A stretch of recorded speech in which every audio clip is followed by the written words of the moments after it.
6 anos após ter sido criada, a Gestapo tinha-se transformado de uma força policial secreta regional num elemento crucial na ascensão e expansão do Terceiro Reich. Sob a orientação do seu chefe sombrio, Heinrich Müller, tinha evoluído para um instrumento de terror cujo sucesso a esmagar a resistência era inigualável. Em 1939, poucos se atreviam a opor-se a Hitler ou ao Reich. Era este o objetivo de Hitler. Agora estava pronto para ir em frente, livre de oposição para o passo seguinte do seu plano mestre. A Gestapo estava a preparar-se para um novo papel e um novo palco internacional. A Gestapo, segundo episódio. A luta.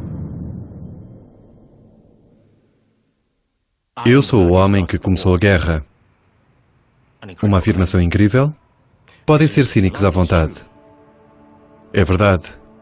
Eu fui o homem que acendeu o rastilho na Europa em 1939. Houve um incidente específico que deu início à reação em cadeia de violência e ao derramamento de sangue. E, é claro, tinha de haver um homem para engendrar o incidente. Eu fui esse homem. Noite de 31 de agosto de 1939, Alemanha Oriental. Uma mão cheia de caminhões saía numa missão secreta. Era a Operação Tannenberg, sob as ordens diretas do chefe da segurança, Reinhard Heydrich, e do seu substituto, o chefe da Gestapo, Heinrich Müller.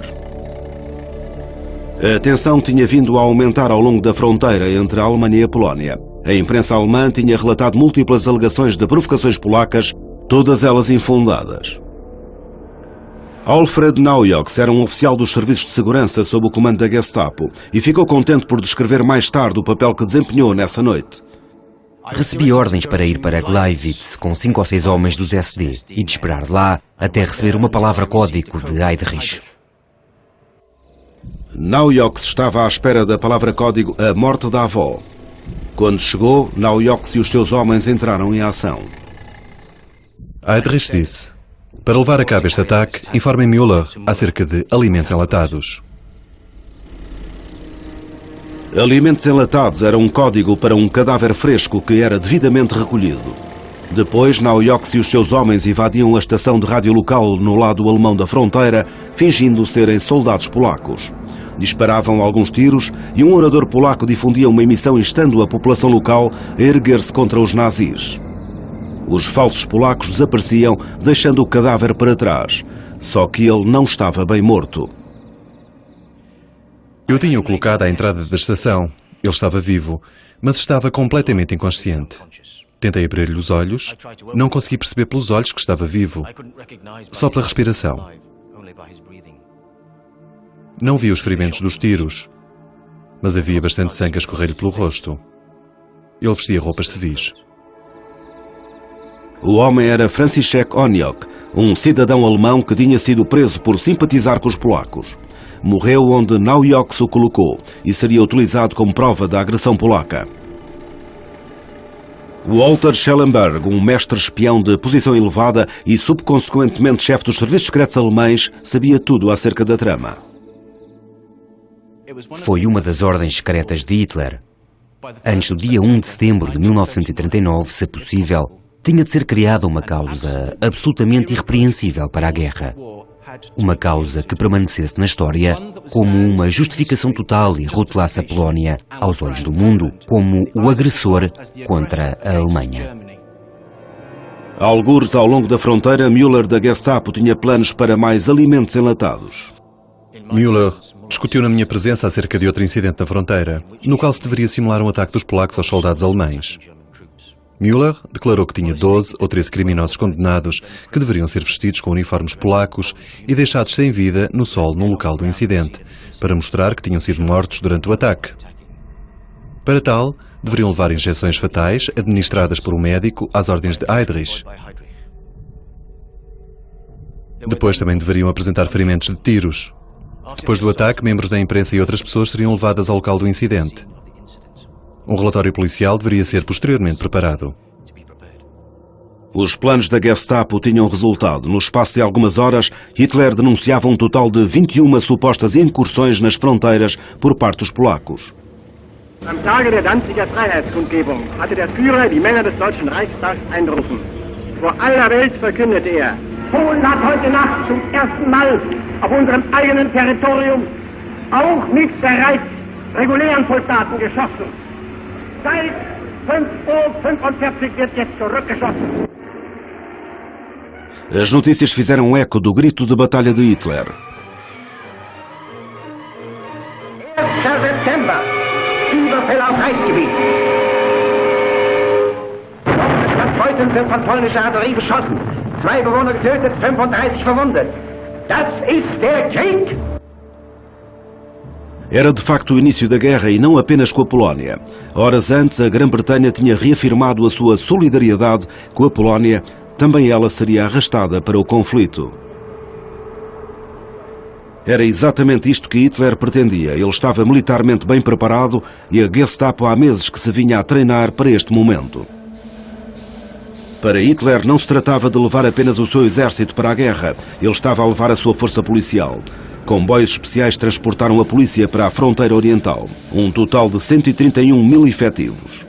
Eles estavam organizados e eram esfiados pela Gestapo, já que este deveria ser o seu mais recente papel: reprimir a oposição nos territórios ocupados. No esquema de Hitler, tanques e soldados eram apenas o começo. O seu trabalho deveria começar de imediato. A polícia esperou com o exército na fronteira. Entre eles estava Heinrich Babb. Todos os dias, por volta das 4 da tarde, deixávamos a nossa unidade da Gestapo para estarmos na fronteira a tempo para o início da guerra. As máquinas de guerra já se encontravam em marcha. Do lado do exército polaco não se via absolutamente nada. Enquanto as forças alemãs se precipitavam através da fronteira, esquadrões especiais da polícia e das SS eram organizados pela Gestapo para completarem a primeira tarefa: liquidarem por completo a liderança polaca. Dali partiram para as ruas e os polícias locais foram atraídos para os ajudar. Verificações rotineiras de identificações tornaram-se um instrumento de repressão política. Quem quer que não se encaixe no perfil aprovado pela Gestapo era preso no local. Os que protestavam politicamente, os chamados parasitas, a elite intelectual e, acima de tudo, os judeus, eram detidos. Na imprensa alemã, o papel da polícia era minimizado. No estrangeiro, a verdade era mais rígida. A diferença-chave entre o comportamento da Gestapo no estrangeiro e o seu comportamento na Alemanha é que era mais implacável, porque visava a resistência de outro país e inimigos ideológicos estrangeiros, acima de tudo judeus, mas também polacos e eslavos. A imagem de marca da Gestapo era inconfundível. A sua estratégia era encorajar os polacos a ceder a uma inclinação há muito contida de antissemitismo, denunciando e atacando os seus próprios compatriotas, com efeito, fazendo o trabalho da própria Gestapo.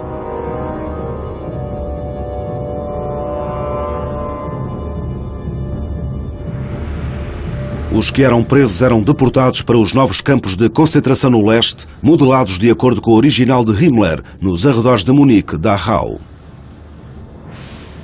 O poder combinado da Wehrmacht e da Gestapo era avassalador.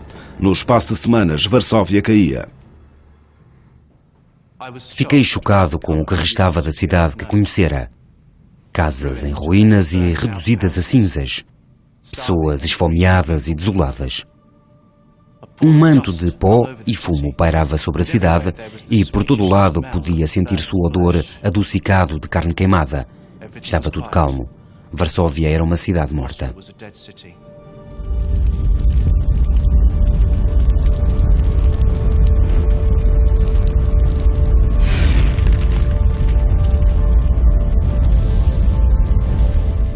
A Gestapo tinha provado a sua eficácia. A partir de agora iria ser a chave de controlo alemão dos seus territórios ocupados, o leito de rocha da sua expansão. Mas a Gestapo, não obstante todo o seu sucesso, era ainda bastante pequena e os seus serviços de informações, embora extensos, eram grandemente de segunda categoria. Quando a Gestapo falhava, falhava espetacularmente, como um ataque à bomba solitário contra Hitler iria provar.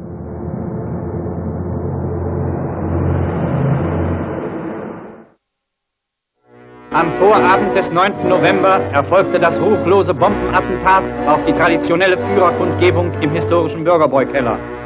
Der Führer hatte die Versammlungsstätte kurze Zeit vor der Katastrophe verlassen.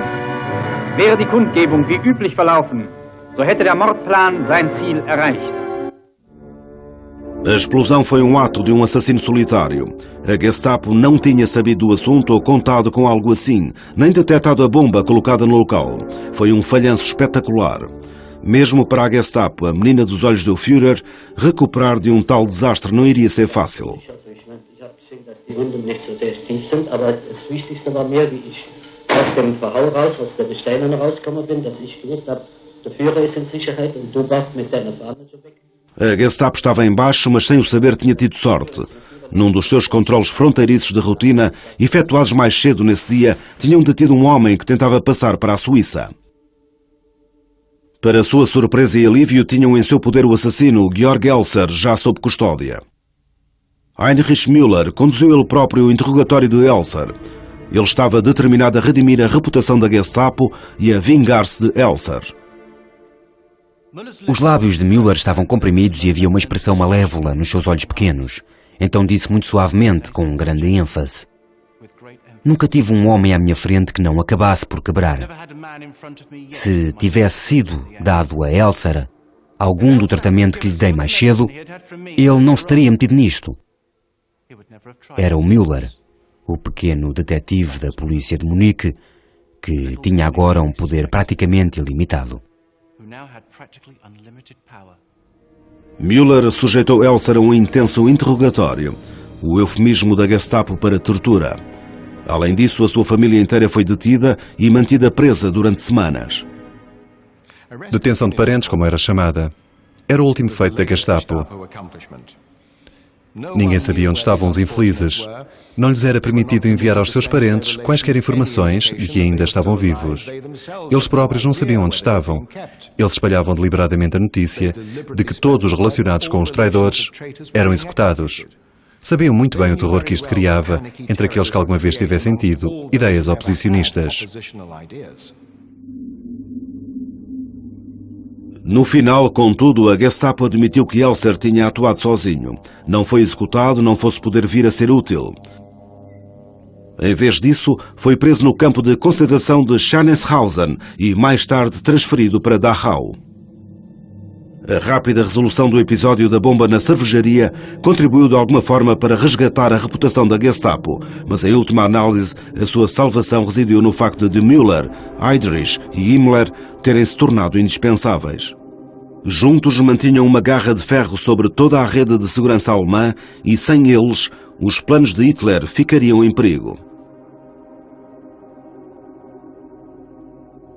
Já que à medida que o Reich se expandia através da Europa, a Gestapo acompanhou-o, desempenhando um papel essencial não só na eliminação da oposição, mas na implementação do sonho acarinado de Hitler, a eliminação dos judeus.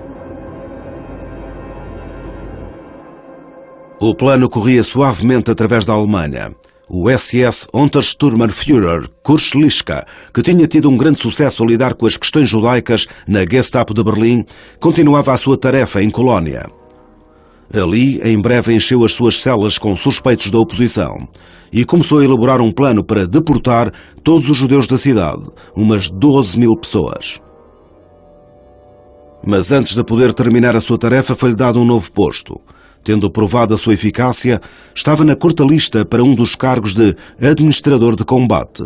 Eram chefes da Gestapo nos territórios ocupados. A sua função consistia em levar os métodos testados e experimentados da Gestapo para eliminar a resistência no estrangeiro. Ele foi destacado para Paris.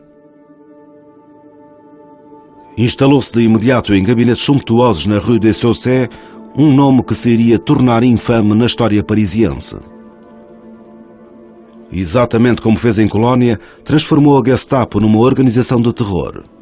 Havia pouco mais informadores de livre vontade aqui do que em casa, portanto Lischka enfrentava mais do que um desafio. Havia uma resistência crescente, bem organizada em França. Os seus ataques eram cuidadosamente dirigidos e os seus êxitos, juntamente com a sua propaganda, mantinham o orgulho de França vivo e a Gestapo muito ocupada.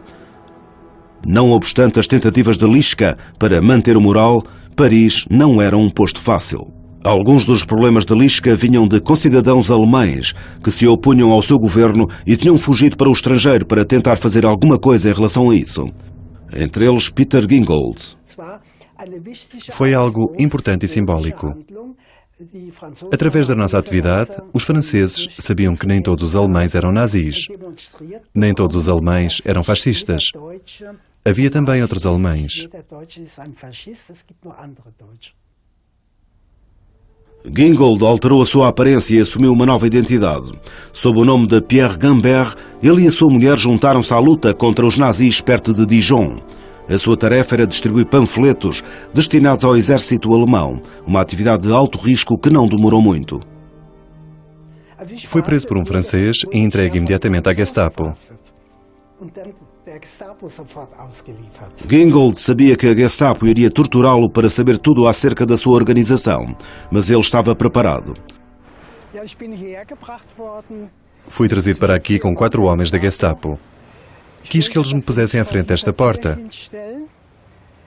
Era uma armadilha que eu tinha preparado antes, para fugir para a casa e escapar pelo outro lado. Quando tinha que ir à padaria, atravessava esta casa, porque vivia do outro lado.